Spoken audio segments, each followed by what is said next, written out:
Hello to my lovely breakups, broken hearts, and moving on listeners. Some of you may know that October is Domestic Violence Awareness Month. Some of you may also know that I am a survivor of domestic violence.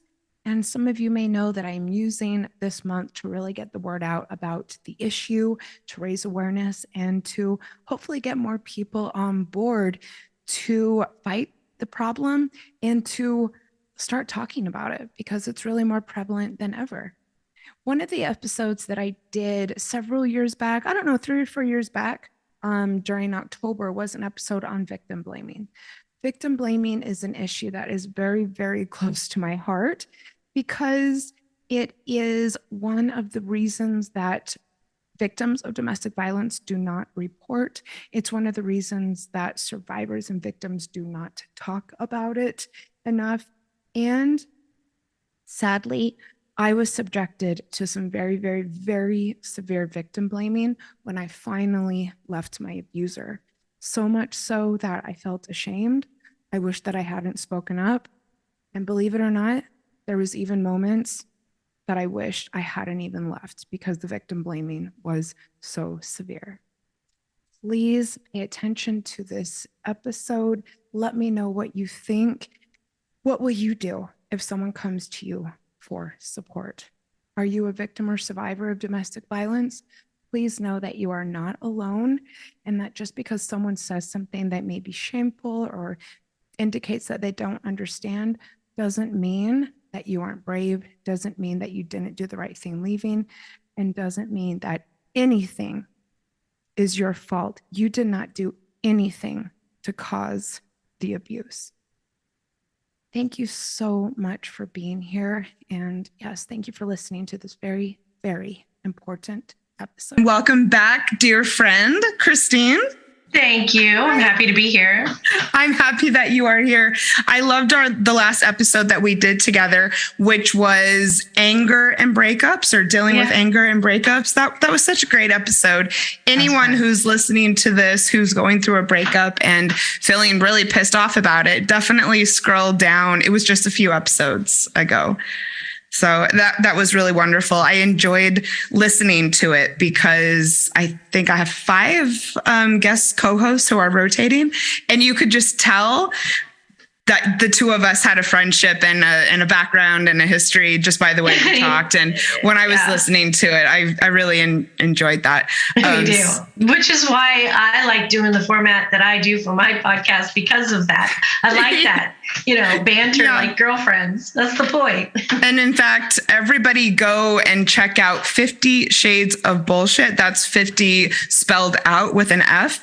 I appear on that show here and there, quite regularly. Last week, we were meant to have a guest come on who didn't show / completely ghosted Christine. Rude. And we just sat and talked for an hour and just swung it, winged it. We winged it. We winged it. We slow winged it. So today we are going to be talking about victim blaming. And before we get into things, I want everyone who's listening to take note of a trigger warning for this episode. And that is a trigger warning for victim blaming, sexual assault, and domestic violence. So if you feel sensitive about any of those things, you might want to tread lightly as we go through this episode, as we will be discussing the issues nationwide and also our experiences with all 3 things. Yeah. So before we get started, again, I just want to let anyone know if you're going through a breakup, I am currently offering one-on-one support. I have 2 openings in my calendar right now. So DM me on Instagram if you would like to learn about that. I would love to support you. And Christine, what would you like to plug this morning? I am the podcast host for 50 Shades of Bullshit. You can follow me on Instagram and Facebook. On Instagram, you want to spell out the word 50, and it's 50 Shades of, and then it's _bullshit. So it's a lot of fun, and we talk about all kinds of things, not only about dating, but about improving ourselves, finding love, and all that fun stuff. Yeah, last week we talked about dating horror stories / Christine's dating horror stories. And it's great. It is live, so that's really cool. It's each Thursday night, though you can get the recording as well. Everybody go and follow 50 Shades of Bullshit. You'll absolutely love it. And you can interact with us live. People drop comments and we answer questions. It's really fun. Thank you. Yeah. So with that, let's get on to victim blaming. And why are we talking about it this month or this week? And that is because October is Domestic Violence Awareness Month. And victim blaming often happens when it comes to abuse of all types.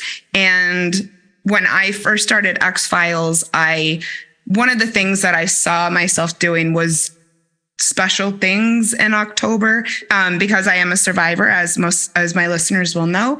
And I really wanted to kind of do my part as someone who has a platform to raise awareness about domestic violence, to support survivors, and to raise awareness about victim blaming, because I really went through that when I left my abuser, and it had a really big impact on my experience trying to heal, my experience blaming myself, my experience of how I viewed myself, my experience how I viewed people around me. So I really want people to know that this is a very, very, very real thing. People listening might not even be aware that they're doing it. So Christine is also a survivor, and we decided that we'd partner for this. I love it. I'm happy to be here.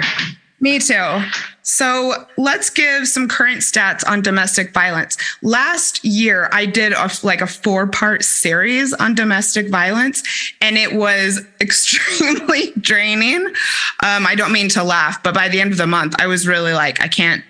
It was like too much, you know? Mm-hmm. So this month, I'm just going to do 1 or 2 episodes, but I do think it's important to highlight how common and how pervasive the issue is. So organizations across the country, including the National Coalition Against Domestic Violence, estimate that an act of domestic violence occurs every 3 to 20 seconds. And that's just in America.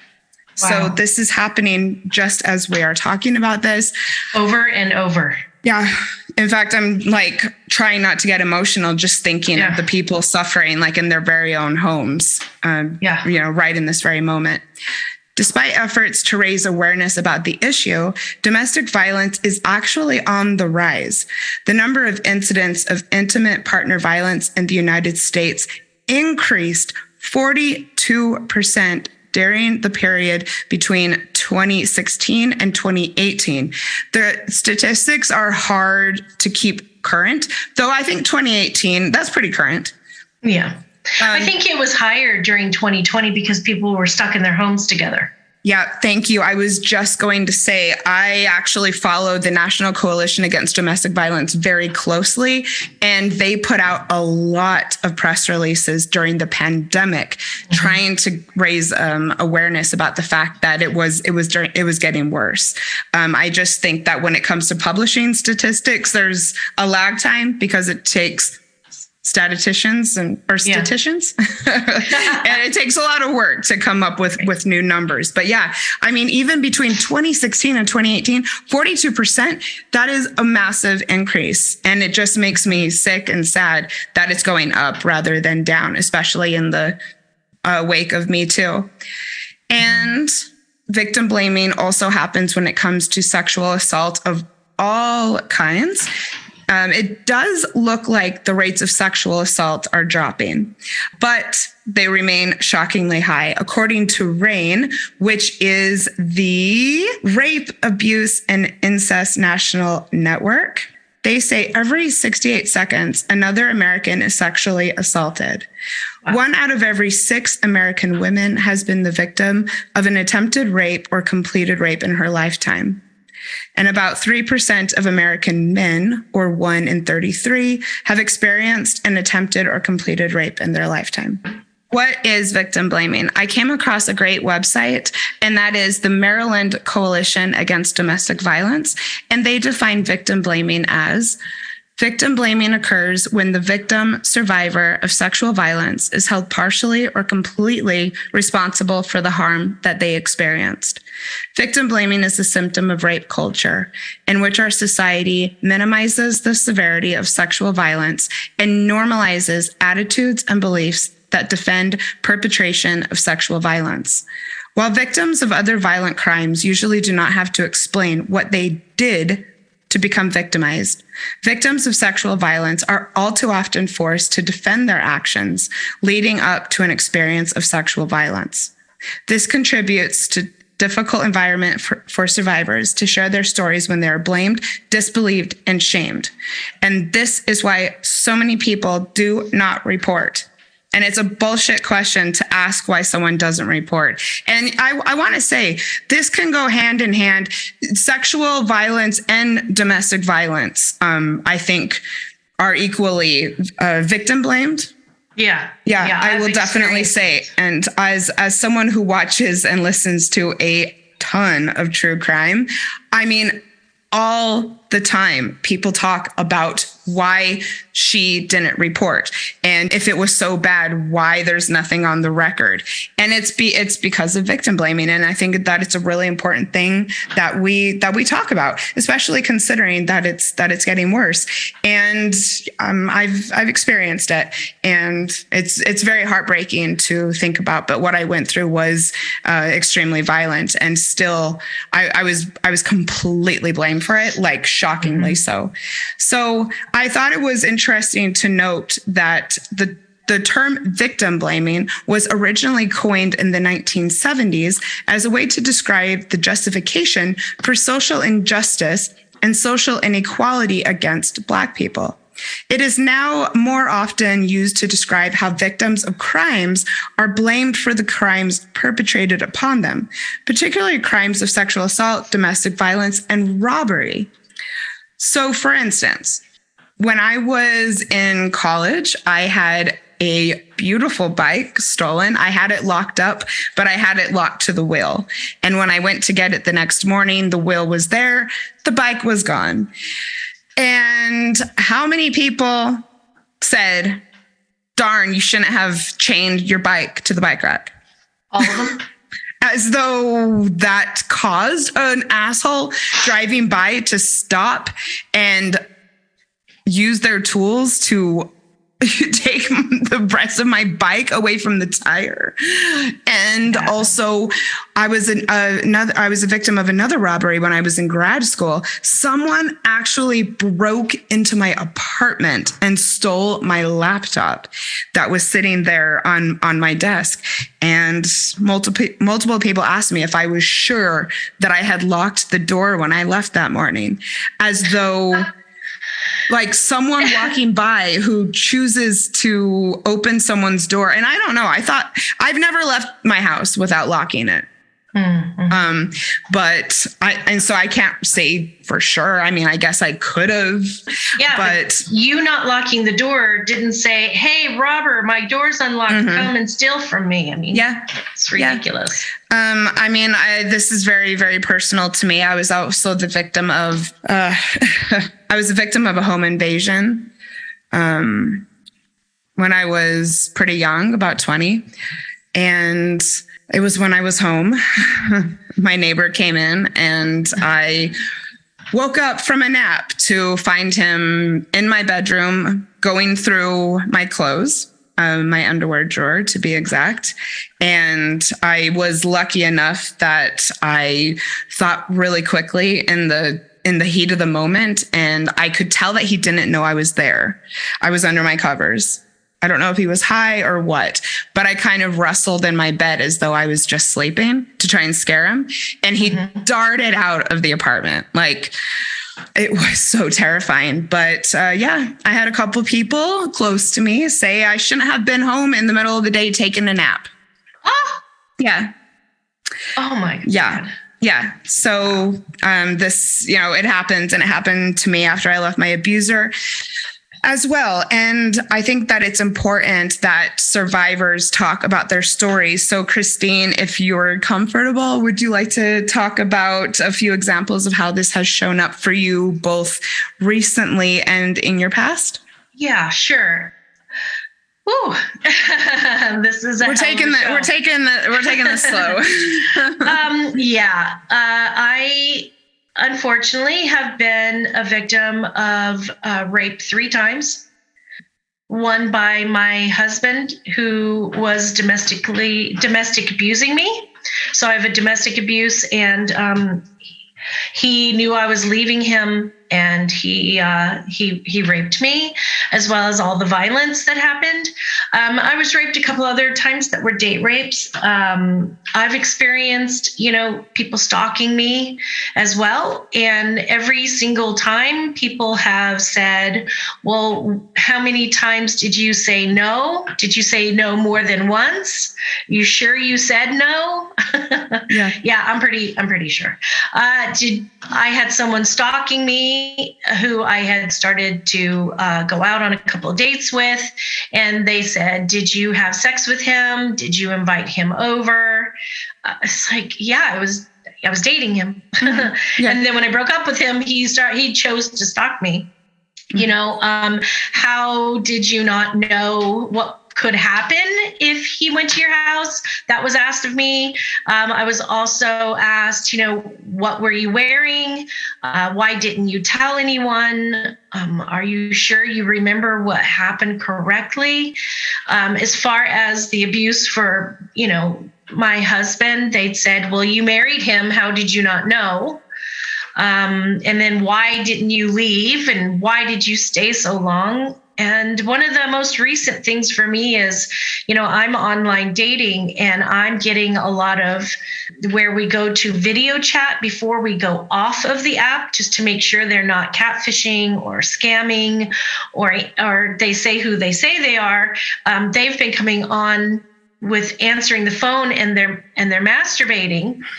And I did a TikTok and an Instagram video about it. And people have literally said, what did you do to make him masturbate when he video called you? And that came from another guy. What? That came from a man. See, and this is online. These are public comments that people are making shamelessly. Mm-hmm. And so that just goes to show how comfortable people are blaming the victim. I mean, that is a form of assault, to have someone masturbating when you're meant to be having like a video chat. I mean, that's completely non-consensual. And I know, you didn't do anything to cause it. I mean, that's outrageous. Yeah. What's crazy is that in the past, back in the day, you hear about those flashers and that they're arrested for indecency. Well, I think there should be laws against, someone doing that by video. I mean, it's the same exact thing. They're exposing themselves without your consent. And it's just extremely difficult to prosecute and to go after. But I do believe that is actually completely illegal. Mm-hmm. And I'm really sorry that happened to you. Do you mind saying or sharing what was the impact on you to have people saying these things to you, after your experience being assaulted? Yeah. First time I was raped, I was 18. I was a virgin. I was at music camp, and it was my boyfriend that week. And I know that sounds weird to say my boyfriend that week, but I met him at camp. We'd been together all week, holding hands, being everywhere together, having the same, music classes. And at the end of the week, he raped me. Now, I went to, I went to the camp counselors, and I told them, and they said I needed to keep quiet. Oh my God. They said, no one will really believe you. You don't have proof, nothing. They did not care. They wanted to get out of there. They did not want to help me. They told me to keep my mouth shut. And it's kind of been that way ever since. That taught me that no one's going to believe me, that the guy is always right. It's his word against mine. It's the whole thing. It breaks your spirit, and it makes you think that you're the one that's done something wrong, when you haven't. You've done nothing wrong. You're just living your life, and you're being a normal person. You're being a woman, and someone takes advantage of you, and someone does something to violate you, and people don't want to hear about it. It scares people to hear about it. It makes them think that something could happen to them, which it can. Yeah. Mm-hmm. Yeah, we're going to talk about the psychology behind victim blaming. And I think you're right. I think it's hard for people to accept that horrible shit happens all the time. Yeah. So I, unfortunately, have also been subject to victim blaming. I was in a very abusive relationship, ended about... it's been a while, 7 or 8 years ago. There was violence involved. I did leave and go back, as many people do who are trapped in the cycle of violence. When I finally left, law enforcement had gotten involved because of an assault that was witnessed by multiple people. And I'm glad in a way that happened, that law enforcement got involved, and that there was other people witness to it, because it was like, there was no coming back from that. Finally, everything else had happened in private. And while people believed me, it was just, we're going to reconcile after, after the cops had gotten involved, and he actually got prosecuted. So, however, people weren't very understanding. These were some of the things that I heard that I had people say to my face. You knew he had an alcohol problem, and you stayed with him anyways. He would get very violent after he drank. Mm-hmm. Oh, you're going to love this one, Christine. I had someone very close to me say, abusers go after women who are vulnerable. If you would have been in a better place, he would have never pursued you. Wow. Yep. I had someone tell me that I put myself in the position. I had people say, this is why we told you to leave.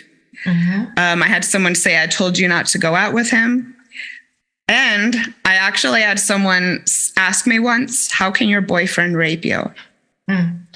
So victim blaming reinforces what a person's abuser has continually told them. And that is that they deserve the abuse and that they provoked it. My abuser was a genius at coming up with a way to explain what he had done and how it was my fault, all the time. A lot of abusers, not all, but a lot of abusers are narcissists who don't take blame for anything they do. And that was definitely the case in this situation. Yeah. However, I didn't internalize this, and I didn't blame myself for what had happened. I was actually a staff member at my campus's safe haven. Mm-hmm. So I had actually also been a overnight staff member of a shelter when I was in college. So I was well educated about abuse. So I knew it wasn't my fault. And also I know that it can happen to anyone because it happened to me. However, the impact it had on me was because these were friends and family members who were close to me saying these things. It made me feel really unlovable because I felt like there was no one I could go to for support, and there was no one I could go to who wasn't judging me. Like if your own family is saying these things to you, like what hope do you have that anyone will ever accept you is how I felt. And for a really long time, I was very reckless. I didn't respect myself because I didn't think I was deserving of that. And I've been through that. Yeah. I've experienced that. And a lot of women I know have experienced that. Yeah. It took me a lot of years to get over. I'm definitely over it now, which is awesome. But yeah, for a while, I didn't really care what happened to me. And I will also say that the victim blaming has made me feel very uncomfortable talking about my story. I always wanted X-Files to be a place where I could share what happened so that other people will be comfortable sharing what happened to them. But I constantly worry that people don't believe me all the time. Even my friends, I'm very timid about sharing because I'm in the back of my mind, always thinking that they're questioning me still to this day. Wow. Some other examples of victim blaming that we haven't mentioned. People have said, why didn't you go immediately to the police? Well, that's the crazy thing, because when I was married to my domestic abuser, I did go to the police over and over and over. And I lived in Utah, and in Utah, they're all about the family. Yeah. And we lived in the same apartment complex as his mother, and they would house arrest him at his mother's house. Mm-hmm. And nobody cared. They're notoriously and statistically horrible about domestic violence. This is not just me, being bitter. They are known to be horrible. Yeah. And I, the first time for me that I was raped at music camp, I went to my superiors, my people, my counselors, the people who should have been there to help me, who did not,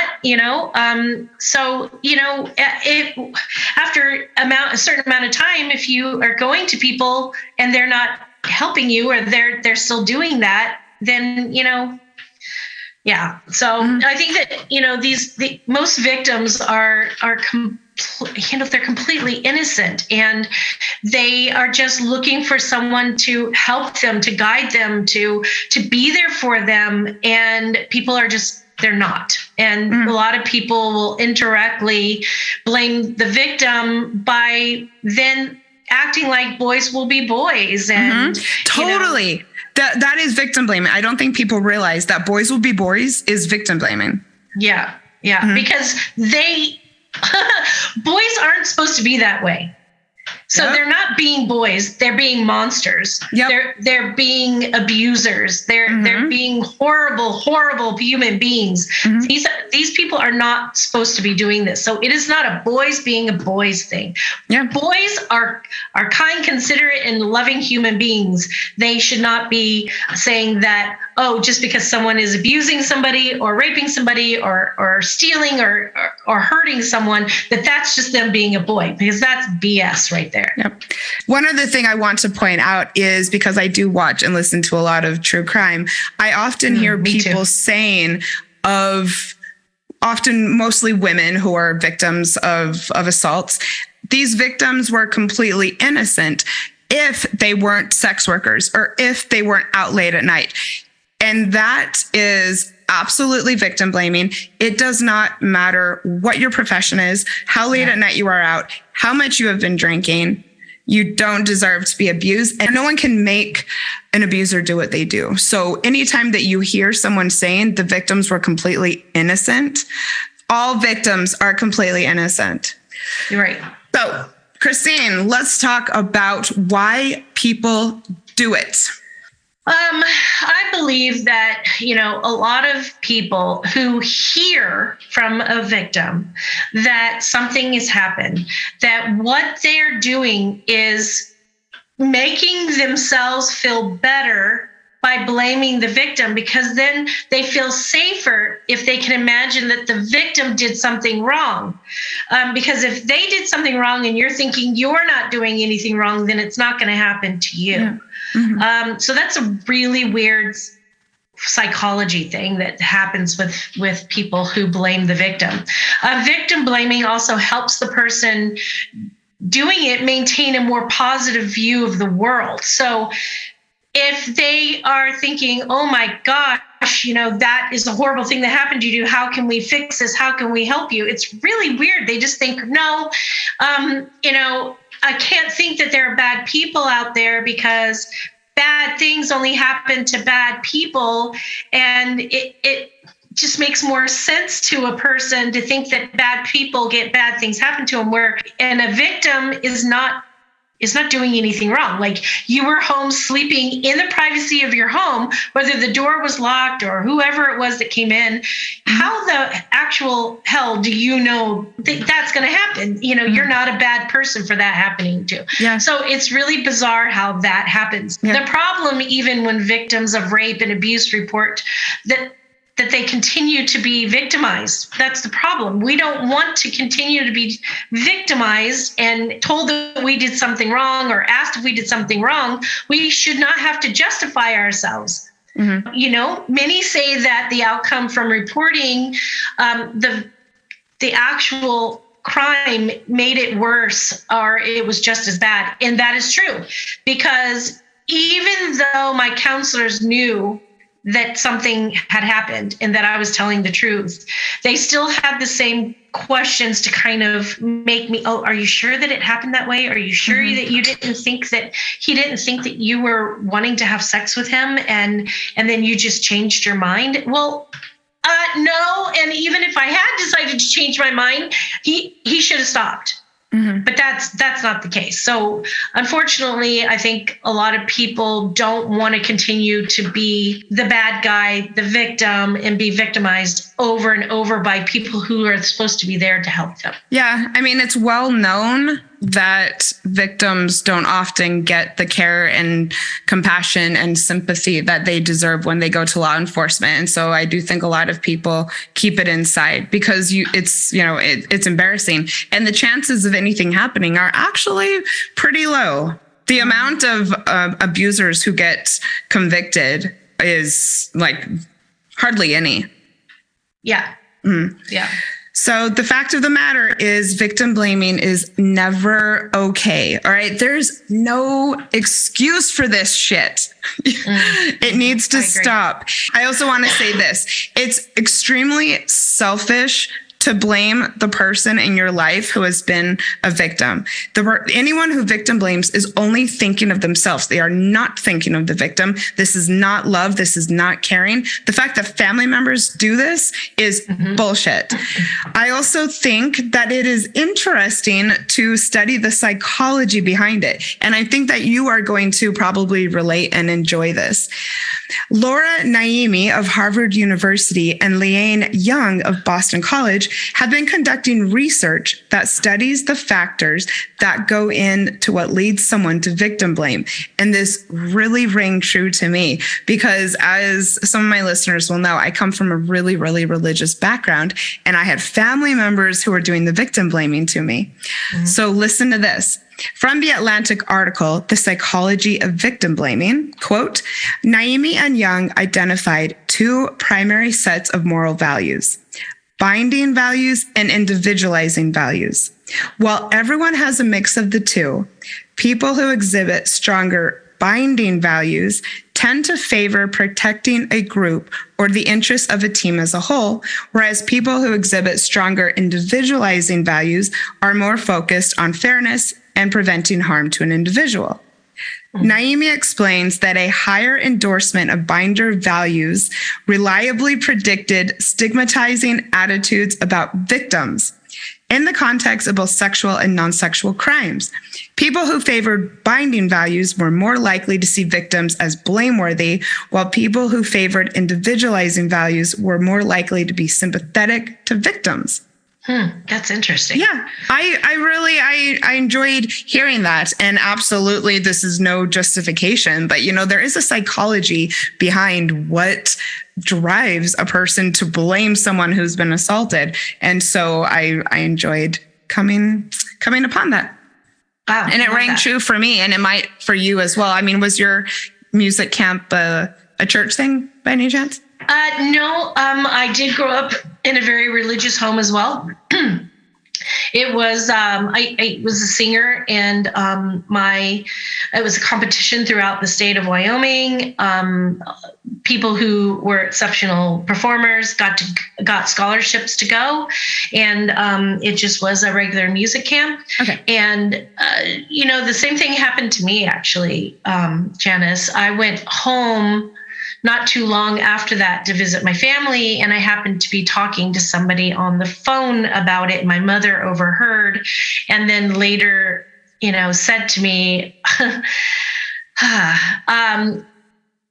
are you sure that happened to you? Are you sure you're not just trying to not be a slut, make people think that you're a slut? And I was thinking, well, no. I mean, no. Not being able to get compassion from your own parent really fucked me up for a long time. Yeah. Screwed me up for a while. Yeah.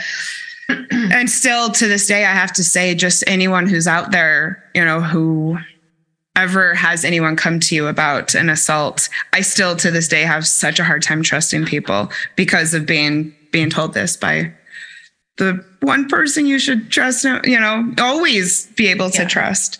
Yeah. So let's talk about, go ahead. No. I was just going to say that, the first time I was raped, I was young. I was 18. I was a virgin. I didn't know anything. The second time was with my husband, who was abusing me anyway. But the last one was a handful of years ago, and I was online dating, and I decided to just be friends with this person. And we were just hanging out after hanging out 100 million times.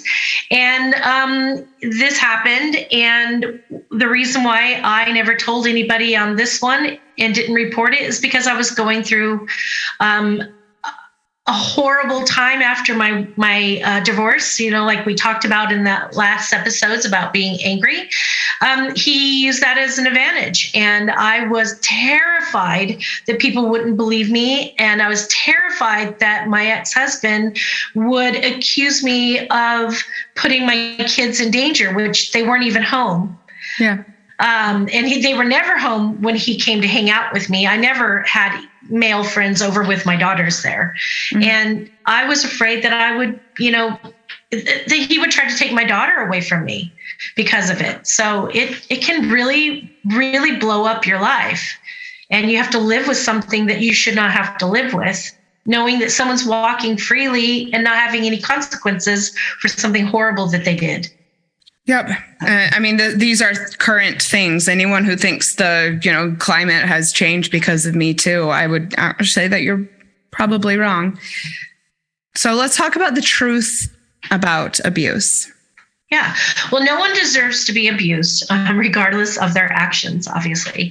From the wonderful webpage by insidesouthern.edu, options besides abuse include walking away, talking in the moment, respectfully explaining why an action is frustrating, breaking up with someone.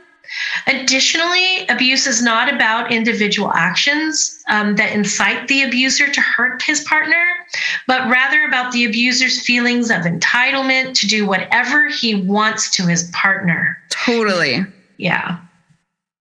Violence, is a choice. It's the same thing with anything else in your life. Everything is a choice, and violence is a choice. The majority of men and women,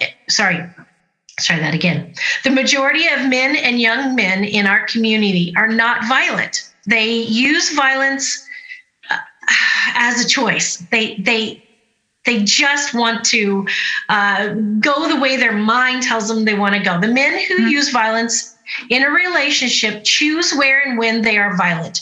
The large majority of offenders who assault their partners control their violence with others, but such as friends and at work and colleagues, and they are perceived actually to be good guys. Yes, totally.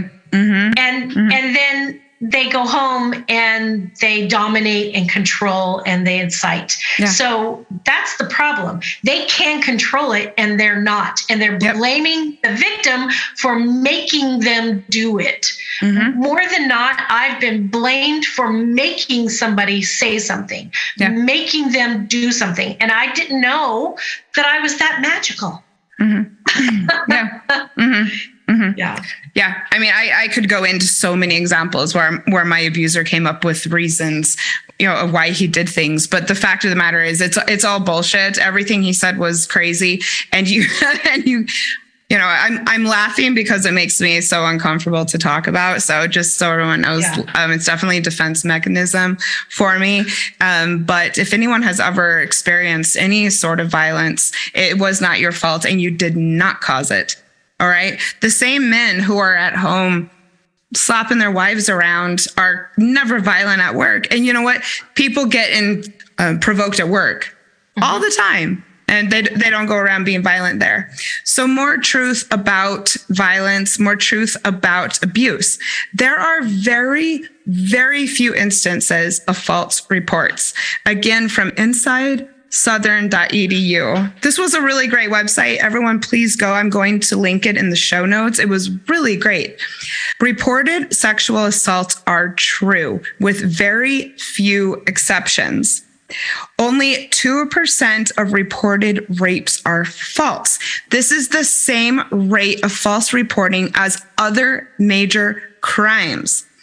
You hear quite often when it comes to people who report sexual assault, this whole false report thing, and that we have to look critically at reports of sexual assault. And the fact of the matter is, we don't say this about other crimes. It is extremely, extremely rare. But for some reason, we want to give perpetrators the benefit of the doubt. To this day, there's people on the Supreme Court who have charges against them, who no one took seriously. Yeah. It's fucking offensive. It is offensive. And I'm going to tell you guys something from my soul.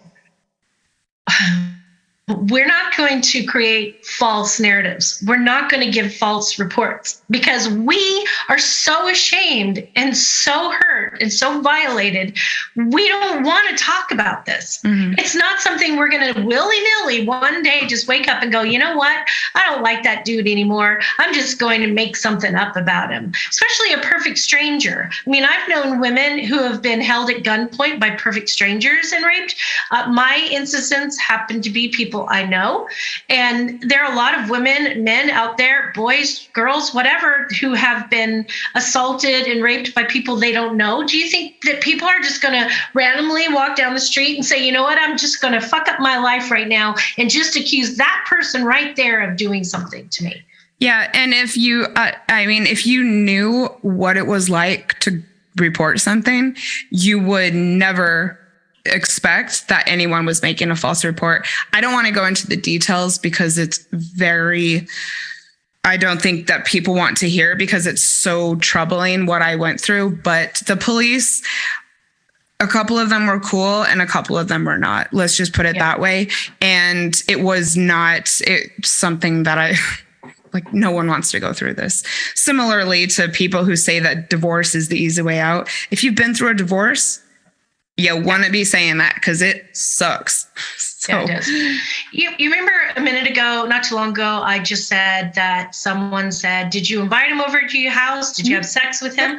That was from a female officer at the police station. Yeah. It was somebody that I went on a couple of dates. I did not like him. I just said, hey, it's not going to work between us. And it escalated and escalated. And I still have them. I have voicemails of him just escalating out of control, calling me all kinds of names, threatening me. And I went to the police and I said, this guy has to stop. I don't know what to do. And she said, oh, did you invite him over? Did you have sex with him? And I was thinking, what does it matter?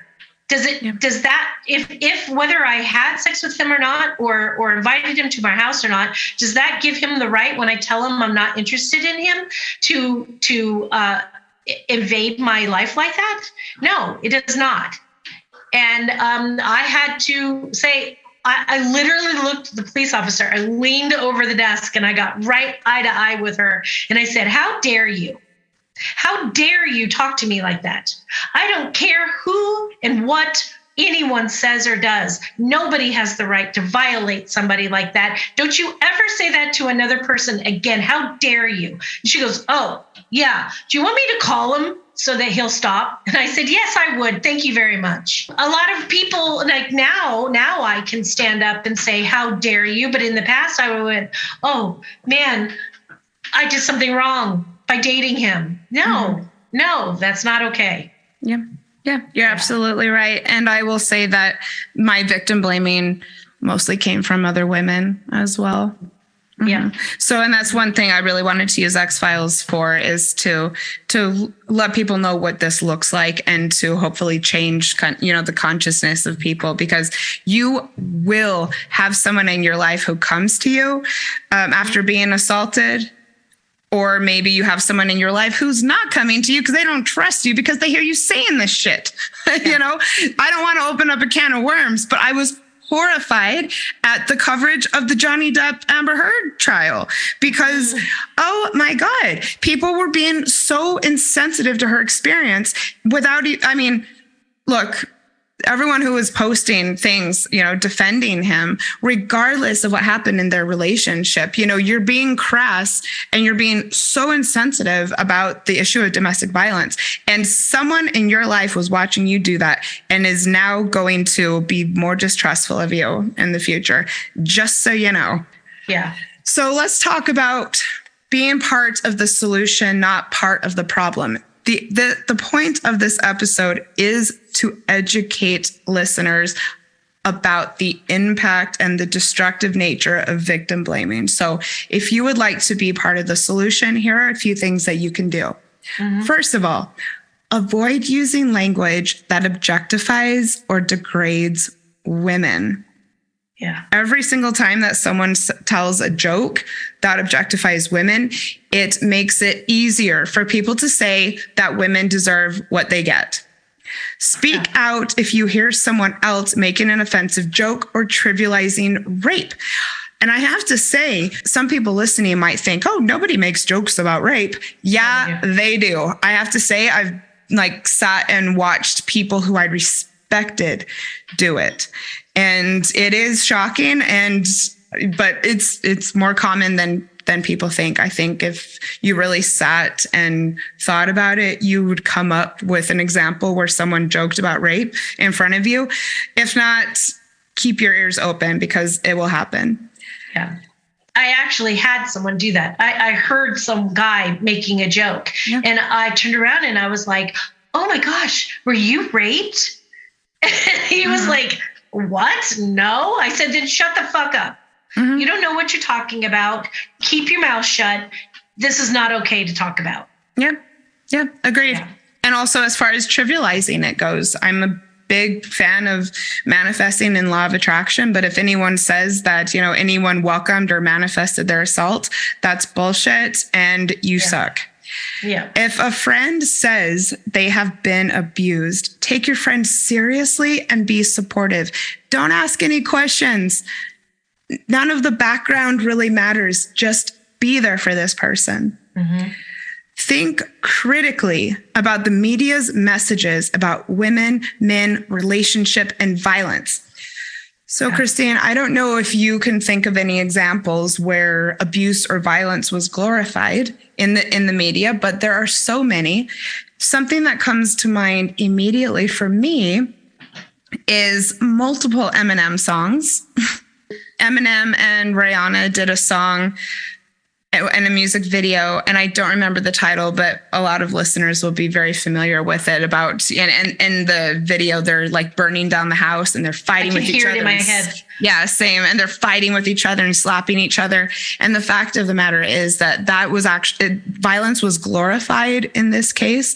A lot of times in TV shows and music videos and movies, it's glorified. Like, this man really loves her, or this couple is fire and ice, and look at how passionate they are. And violence is never okay. It's not. It's never okay. It's not romantic. No. Mm-hmm. Mm-mm. That just kind of, for me, makes me think about the whole BS where people say opposites attract, a narcissist wants empath and and all this. I mean, bullshit. Even that is, I would say, a form of victim blaming to say that empaths attract narcissists. Mm-hmm. No, it's just, it's not true. It's not true. Well, they tend to gaslight, and gaslighting, in a sense, is victim blaming. It's blaming. It's making you think that you've done something wrong in a situation where, you're considered crazy. You're considered, like we've lost the ability to remember something correctly. Yeah. Whatever. And anyone who's been, in the cycle of abuse knows that these people are really good at reeling you in. I mean, you will think it's the best thing that ever happened to you when an abuser is giving you their attention in the beginning. So, if you haven't been through it yourself, you're lucky, but also you don't know. So don't victim blame. Right. Let survivors know that it is not their fault. You don't need to ask any questions about what happened to a person. The best thing you can do is tell someone that it wasn't their fault and they didn't cause it. Yeah. Yeah. Hold abusers accountable for their actions. Don't let them make excuses like blaming the victim or alcohol or drugs or the moon and stars for their fault, being their fault. I think that's really important to keep in mind, and always communicate with a sexual partner and do not assume consent. That is huge. Mm-hmm. Just because let's just say, for instance, I go out with somebody and we come back and we're cuddling on the couch and, I'm letting him hold me close, doesn't mean that he can just all of a sudden decide to take my clothes off and have sex with me without my permission. Mm-hmm. Yeah. We need to start a chain reaction in society, and that is encouraging the idea that consent is sexy. And, defining your own manhood or womanhood is important.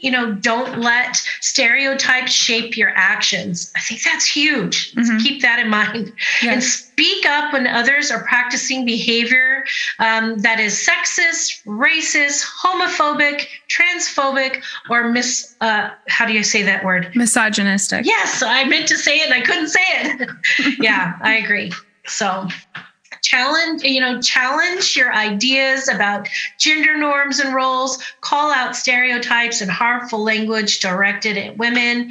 Let's just think about how we're treating each other. Mm-hmm. Let's think about that. Something recently happened to me that you know a lot about. I was dating somebody. We had a business relationship, a friendship, and then a romantic long distance relationship.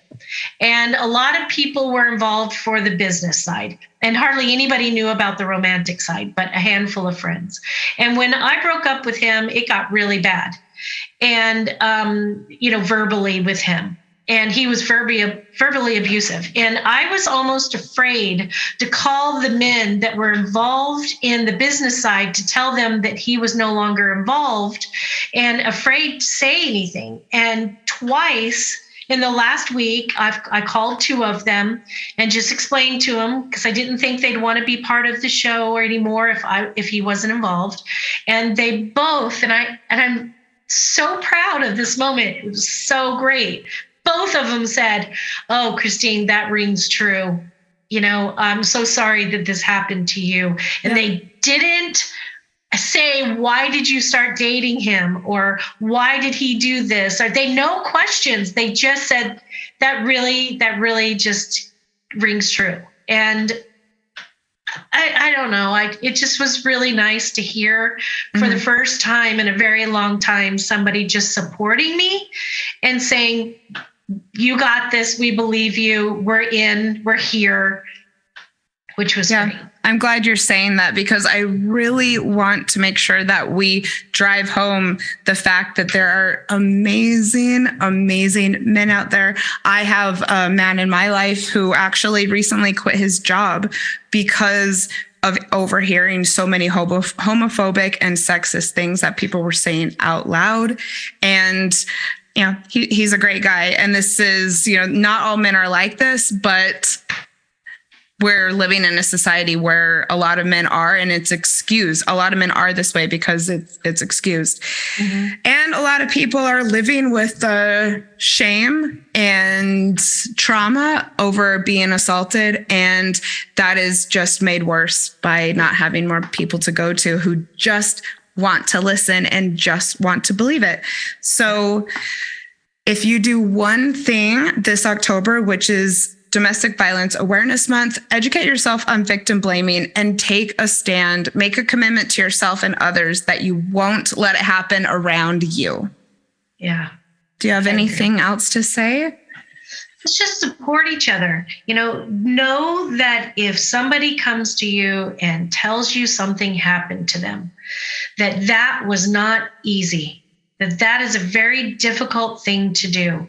And we're not looking for attention. We don't want that attention. No. And you know the difference when somebody's looking for attention. Just be supportive and loving and ask how you can help. Just knowing that somebody's in your corner can make all the difference. Yes, that is so true. And that is, I think, what we will end the episode on. Thank you, Christine. I know that this was challenging for you, and I appreciate you making yourself or allowing yourself to be vulnerable and sharing this space with me. It was difficult for me as well. I've always thought to myself, should I do an episode and like tell my story? And I don't think I'll ever get to the point where I can. But I still think it's important as someone with a platform to say that this happened to me. The abuse happened to me and the victim blaming happened to me. And it all needs to stop. And if it happened to you, it wasn't your fault. If it happened to you, you will get through it. I am sorry that it happened to you. And there is hope. So hang in there. I agree. All right. See you next time.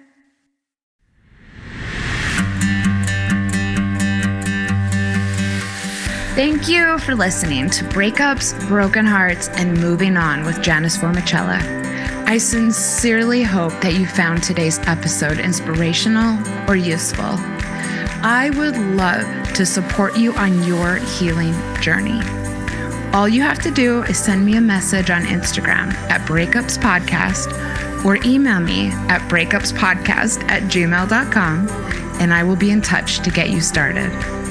Remember, if you are struggling with a broken heart, your feelings are temporary.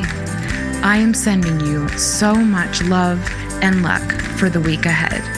You've got this.